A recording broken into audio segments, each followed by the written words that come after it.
Conheça o app definitivo para você dominar o concurso da Polícia Militar de São Paulo, que ocorrerá em fevereiro de 2024. Com o aplicativo Concurseiro Pro, você terá acesso a 5 simulados baseados na banca Vunesp, mais de 1.600 questões comentadas, divisão de questões por disciplina e análise do seu desempenho. Com o Concurseiro Pro, você terá tudo o que precisa para se preparar para o concurso e aumentar suas chances de sucesso. Então baixe o Concurseiro Pro agora mesmo e comece a estudar.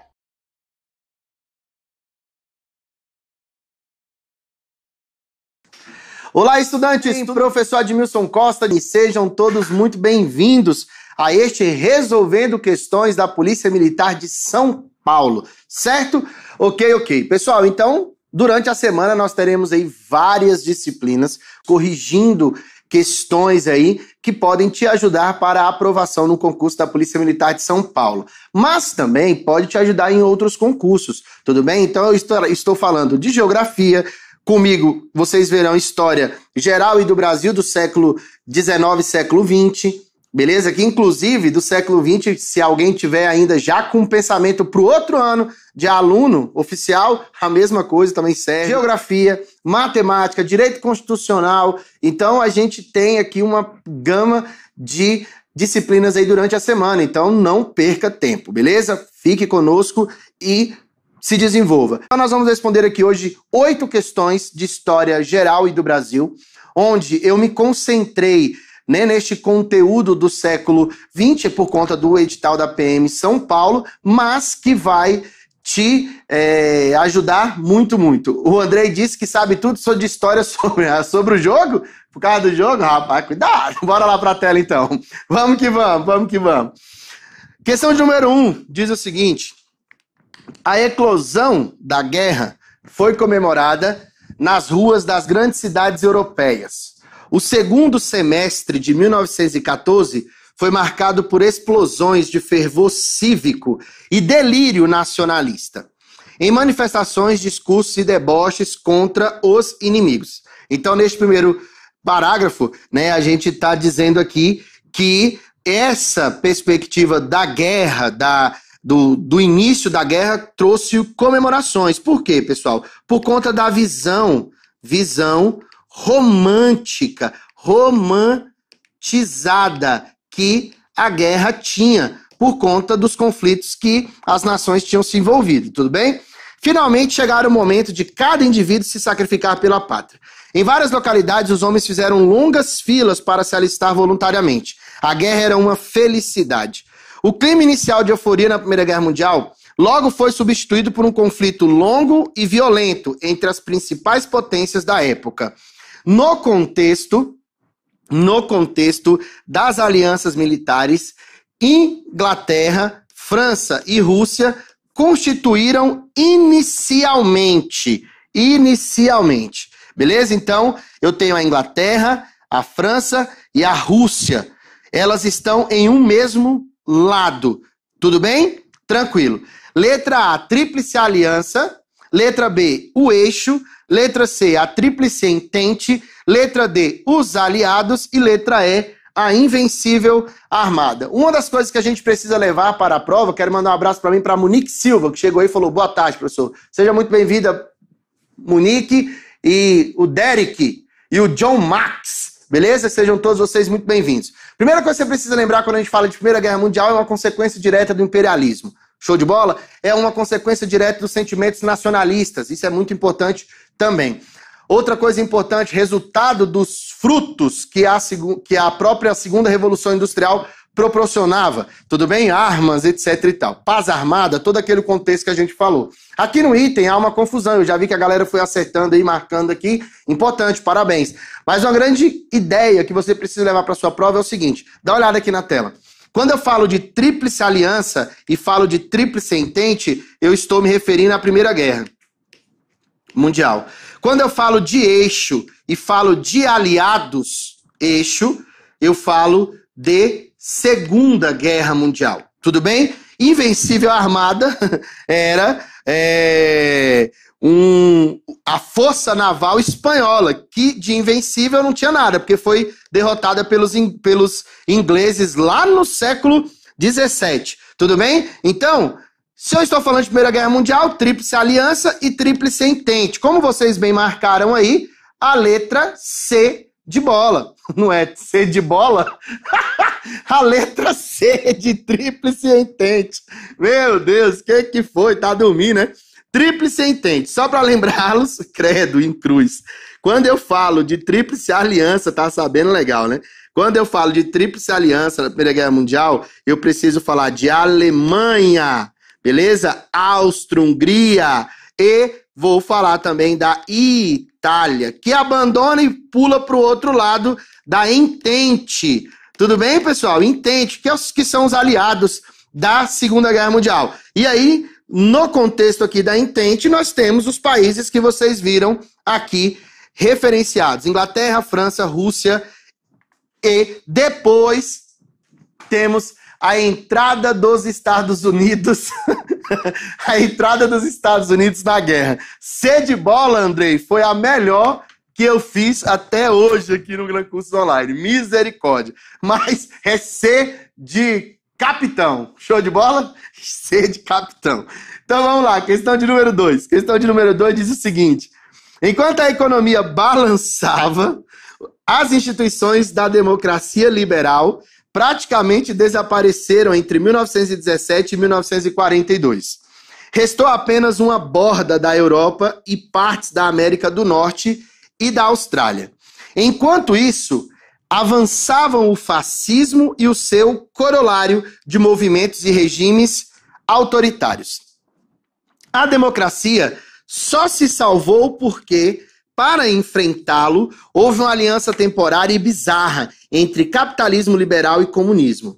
Uma das ironias deste estranho século é que o resultado mais duradouro da Revolução de Outubro, cujo objetivo era a derrubada global do capitalismo, foi salvar o seu antagonista, tanto na guerra quanto na paz, fornecendo-lhe o incentivo, o medo, para reformar-se após a Segunda Guerra Mundial. Então, ele começa a falar de um contexto da Primeira Guerra, depois fala do entre guerras e depois, por final, fala da Segunda Guerra Mundial e das consequências que gera a Guerra Fria. Tudo isso no único texto, Era dos Extremos, Eric Hobsbawm. Futura aprovada e futuro aprovado. Se você quer uma dica deste professor de leitura para a PM São Paulo, e principalmente quando se trata de história geral, leia esse livro, A Era dos Extremos.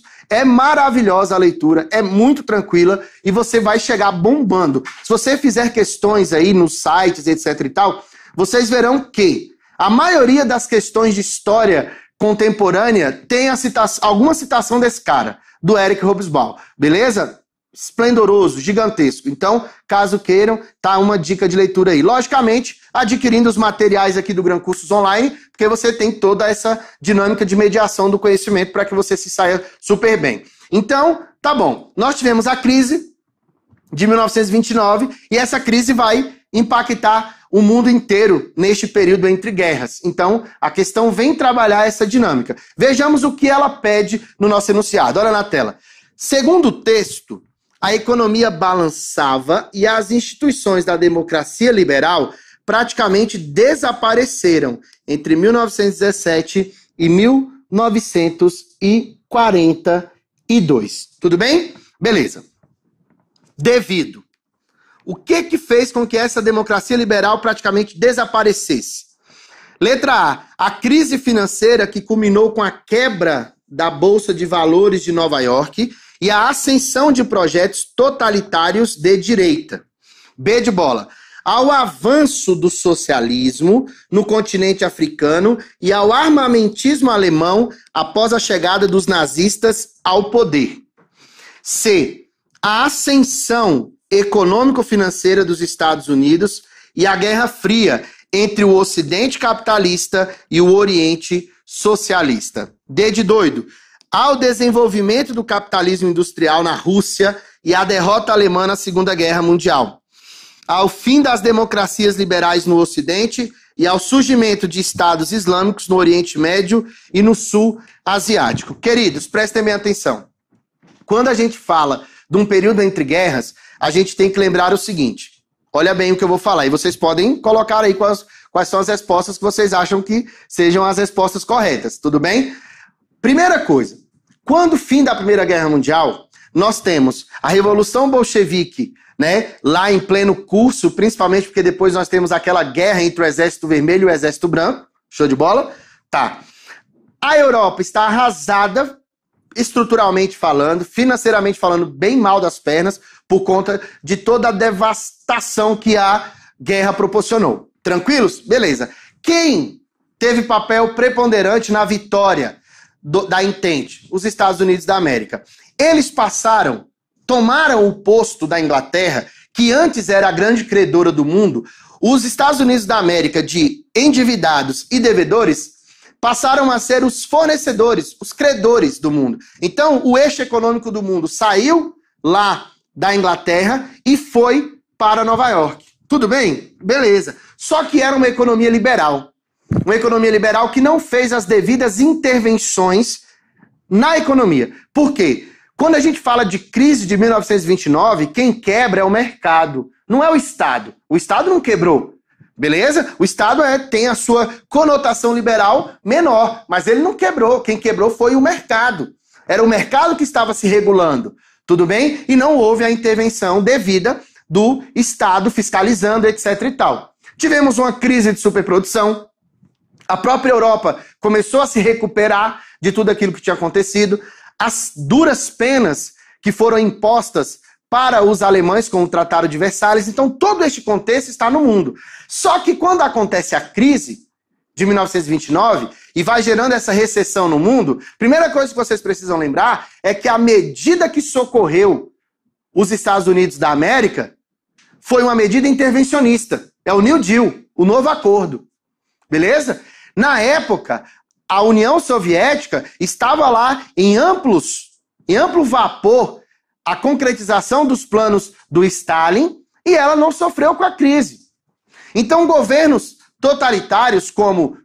Governos, nem digo governo, mas a ideia totalitária de intervenção do Estado, como do fascismo italiano, do nazismo alemão, beleza? Essas ideias foram mais fortalecidas justamente por conta da crise econômica, justamente por conta da democracia ter falhado em suas democracias liberais. E aí o que acontece então? Passa-se a justificar a necessidade de estados totalitários. Passa-se a se justificar a necessidade de uma intervenção, de um governo forte, de um governo intervencionista, de um governo pautado no nacionalismo exacerbado, em toda essa dinâmica que a filósofa Hannah Arendt vai tratar quando ela fala sobre os regimes totalitários. Beleza? Então, olha na tela como bem colocou a Heloíse e o Denilson Ferreira, letra A de Admilson, viu, Andrei? Não errei. A de Andrei, que tava rindo aí porque eu falei C de bola. A de Andrei. Acertei, então. A crise financeira que culminou com a quebra da Bolsa de Valores de Nova York e a ascensão de projetos totalitários de direita. Olha para mim, sem nenhum tipo de dodói, tá? Se fosse aqui falando da União Soviética, ia falar de esquerda. Nós bem sabemos que hoje existem nomenclaturas que vão tratar a extrema direita e a extrema esquerda. Aqui em nenhum dos itens tocou nesse assunto de extremo. Então não era esse direita aqui que ia fazer a questão incorreta. Quando coloca essa questão da direita, a direita é um Estado, né, diferente daquele que seria a esquerda, no caso aqui, que era o comunismo. Então o próprio comunismo também deu base, por exemplo, para o nazismo. Quando Adolf Hitler ascende ao poder, ele fala que ele consegue livrar a Alemanha do Stalin. Ele coloca, né, o comunismo como algo demoníaco e ele é capaz de contê-los. Só que ele é capaz de contê-los sendo o quê? Um covarde também, né? Então, estão no ramo aí dos totalitários. O Stalin, o Hitler, o Mussolini, o Salazar. Beleza? Tranquilo? Na tela. Questão, então, de número 3. Enquanto os franceses e os britânicos tinham emergido da Primeira Guerra Mundial com um profundo trauma dos horrores da guerra e a convicção de que um novo conflito deveria, se possível, ser evitado, na Alemanha só ocorreria algo parecido depois da Segunda Guerra Mundial. Então está dizendo o seguinte: França e Inglaterra queriam que não ocorresse uma guerra. Até porque eles sofreram muito lá na Primeira Guerra Mundial, certo? Ok. Só que na Alemanha não era igual. Por quê? Porque a Alemanha pagava um alto preço por conta do Tratado de Versalhes. A gente não pode esquecer disso. Tudo bem? Tá. Os acontecimentos de 1945 levaram a uma profunda mudança na cultura popular e política da parte ocidental da Alemanha. Então, 1945 é quando fim da Segunda Guerra Mundial. Aos olhos desses alemães, a extrema violência de 1945 fez da Segunda Guerra Mundial a guerra para acabar com todas as guerras. Tudo bem? Então, prestem bem atenção. Quando fim da Segunda Guerra Mundial, quando Berlim é invadida, é tomada pelos soviéticos, tomada pelos norte-americanos, tomada ali pelos aliados, né? O povo alemão, que antes não pensava nessa cultura contra a guerra, até por conta do convencimento que se teve ideologicamente falando do nazismo, agora eles olham e dizem: cara, a gente não pode continuar com uma pegada dessa. A gente precisa, né? A gente precisa viver em paz. Essa guerra tem que ter acabado com todas as outras, com todas as possibilidades de outras guerras. Foi isso que o texto quis dizer pra gente. Show de bola? Tá, na tela. A mudança da mentalidade na Alemanha Ocidental, ocorrida segundo o texto ao final da Segunda Guerra Mundial, envolveu, entre outros fatores. Beleza? Tá, então, o que é que nós temos que colaborou, inclusive, para que isso ocorresse? Letra A decisão alemã de não voltar a se envolver em conflitos internacionais, políticos ou diplomáticos. B de bola. A neutralidade do país diante da Guerra Fria, que caracterizou a segunda metade do século XX. A desmobilização de todos os contingentes militares dentro e fora do país. D. A celebração das conquistas territoriais ocorridas no século XIX e o princípio do século XX. A rejeição do militarismo que marcara o país desde a segunda metade do século XIX. Pessoal, questão boa, questão muito boa. Beleza, beleza? Primeira coisa que você precisa lembrar. A letra A está incorreta. Por que a letra A está incorreta? Isso não quer dizer que ao final da Segunda Guerra Mundial, depois a Alemanha não tenha feito nenhum tipo de aliança militar, que a Alemanha não tenha se envolvido em nenhum outro tipo de conflito. Não é isso. Ter uma cultura de guerra é diferente de estar preparado para uma. Você está entendendo? A ideia é que é a mudança da mentalidade. Eu posso até ter um exército forte, eu posso até ter uma marinha muito forte, uma aeronáutica top das galáxias, mas eu não preciso atacar ninguém. Então a letra A está incorreta, porque primeiro, quando a Alemanha é conquistada, ela vai ser gerida pelas forças vitoriosas. Então não tem decisões alemãs, são imposições. Show de bola? Letra A incorreta.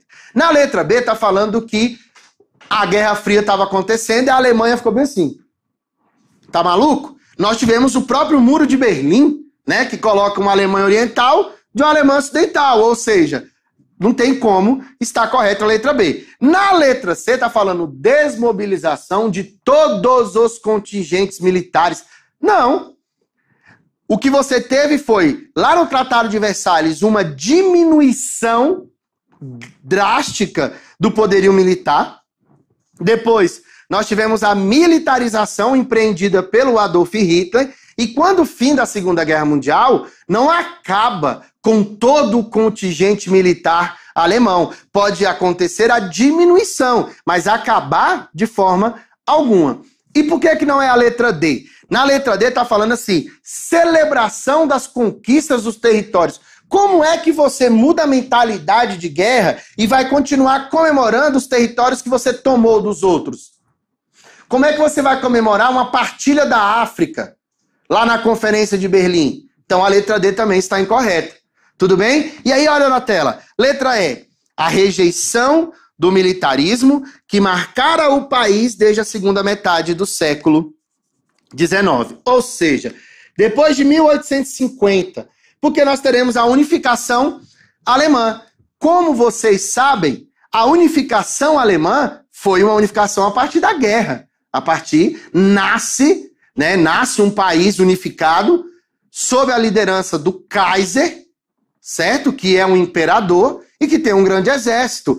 E no início da Primeira Guerra Mundial, tem um desejo gigantesco dos alemães para a conquista de novos territórios. Tanto é, queridos, que a gente tem uma charge, né? Que é o Kaiser querendo abocanhar o mundo. Beleza, beleza? Show de bola? Certo. Tá bom. Então a gente já falou aqui de Primeira Guerra Mundial, falou do Entre Guerras, falou da Segunda Guerra Mundial. A gente tem, então, para finalizar essas questões voltadas para a história geral, uma questão sobre Guerra Fria. Na tela. Beleza? Me avisem aí se tá rápido demais. Se o ritmo tá de boa. Tudo bem? O Taylor William tentou aí. Boa tentativa, mas é isso mesmo, Taylor. O momento de errar é aqui. Vamos lá. Com o fim da Guerra Fria, os Estados Unidos formalizaram sua posição hegemônica. Sem concorrência e se expandiram para as antigas áreas de predomínio socialista. O capitalismo conheceu uma nova fase de expansão. Tornou-se mundializado, globalizado. O processo de globalização criou uma nova divisão internacional do trabalho, baseado numa redistribuição pelo mundo de fábricas, bancos, comércio, serviços e mídias. Tudo bem. Dentre as consequências do processo de globalização, é correto citar: letra A, o nascimento do governo universal e democrático. A pacificação das relações internacionais. O enfraquecimento dos Estados-nações. A abolição da exploração social do trabalho e o nivelamento econômico dos países. Boa tarde, Adriana Silva, que chegou aí. Pessoal, presta bem atenção. Questão Guerra Fria, mas está tratando sobre a globalização. Que acontece? Quando eu tenho a bipolarização do mundo, eu tenho de um lado os Estados Unidos da América e do outro lado eu tenho a União Soviética, certo? Só que a gente sabe que no final da Guerra Fria nós temos o declínio de quem? A Lavínia chegou aí também, Lavínia Leão. Não é o declínio da Lavínia não, tá? O declínio da União Soviética, né? E aí nós vamos tendo ali uma adesão, inclusive, de países socialistas a essas perspectivas capitalistas. Tá bom. Na globalização, letra A, o nascimento do governo universal e democrático, como assim? A gente tem um único governo que governa o planeta todo, universal e democrático. Só existe essa forma de governo no mundo? Não. O Irã é democracia? Beleza, ponto. 2, pacificação das relações internacionais. Como assim pacificação das relações internacionais? A globalização, ela trouxe problemas. Por quê? Porque quando a gente fala de globalizado, o cara tá lá no Iraque e ele quer ouvir a música norte-americana. A menina tá lá no país muçulmano e ela quer estudar. Você tá entendendo? A globalização foi levando essas ideias para o mundo todo. E geralmente nesses contextos, o que acontece? Conflitos. Então a gente vê guerras acontecendo por conta das influências globalizadas. Erickson Nogueira, boa tarde. Boa tarde, Erickson. Seja muito bem-vindo. Beleza, pessoal? Ficou claro isso para vocês? Isso é importante ter ficado. Então a globalização, ela não vem aí para trazer, todo mundo consumindo a mesma coisa. Beleza, mas isso não quer dizer que vai ser pacífico. Você tá entendendo? Aí olha na tela agora. Letra C. O enfraquecimento dos Estados-nações. Que interessante. D. Abolição e exploração social do trabalho. Acabou a exploração social do trabalho no mundo globalizado? Ela fez só intensificar, né? Nivelamento econômico dos países. Então, todos os países, responde assim para mim, todos os países têm as mesmas características? Todos eles são nivelados? Porque quando eu falo de nivelamento econômico, o que é deixar no mesmo nível? Isso é nivelamento. Nível. Nivelamento econômico dos países. Professor, mas existe o nível 1, nível 2, nível 5. Aí você está falando de escalonamento. Você está fazendo uma escala. E aí cada um está em um nível. Quando eu falo de vamos nivelar, o que é nivelar? Deixar no mesmo plano. Deixar igual. Então as economias não são niveladas. Até porque a gente tem um ranking econômico. Show de bola? Beleza, beleza. Então é a letra C que está correta. O Derek disse, letra C. O enfraquecimento dos Estados-nações. Aí eu quero que você compreenda. O que é o enfraquecimento do Estado-nação? Hoje, o Brasil consegue virar para os Estados Unidos da América e dizer essa seguinte frase. Pessoal, nós não consumiremos mais produtos norte-americanos e também não teremos mais influência norte-americana em nosso território. Vai ter que bloquear a internet, certo? Vai mandar muita gente embora, vai arrumar uma guerra, nós vamos ser invadidos e seremos destruídos. Não tem como mais. A globalização faz o seguinte, uma empresa é norte-americana, a mão de obra é indiana, o produto é feito lá na China e chega aqui no Brasil. As fronteiras, elas vão caindo. Se você assistiu minha aula aqui no Gran Cursos Online sobre globalização, eu falo sobre isso. Sobre neoliberalismo, sobre globalização, sobre todas essas teorias mais modernas relacionadas, né? O mercado, ele vai estar aberto às possibilidades. Então, é um produto da Finlândia, é um produto da Alemanha, é um produto japonês, é um produto coreano. Você está entendendo? É um produto cultural dos outros países. Ou seja, as fronteiras caíram. Tudo bem? Então, existem ainda os seus estados, lógico. Mas, hoje em dia, se você quiser, ao invés de estar assistindo essa aula aqui, tentando aprender coreano no YouTube, de repente você encontra. Só não vai fazer isso. Fica aqui na aula prestando atenção para você ser aprovado do seu concurso. Beleza? Show de bola? Letra não. Questão de número 5 na tela. O Taylor disse, as economias capitalistas são suscetíveis às mudanças constantes do mercado, crise econômica e política. É isso, irmão. Você, né? Imagina o Brasil sem Coca-Cola, o Andrei falou aí. Pensa. De repente eu era mais magro, não sei. Conheça o app definitivo para você dominar o concurso da Polícia Militar de São Paulo, que ocorrerá em fevereiro de 2024. Com o aplicativo Concurseiro Pro, você terá acesso a 5 simulados baseados na banca Vunesp, mais de 1.600 questões comentadas, divisão de questões por disciplina e análise do seu desempenho. Com o Concurseiro Pro, você terá tudo o que precisa para se preparar para o concurso e aumentar suas chances de sucesso. Então baixe o Concurseiro Pro agora mesmo e comece a estudar.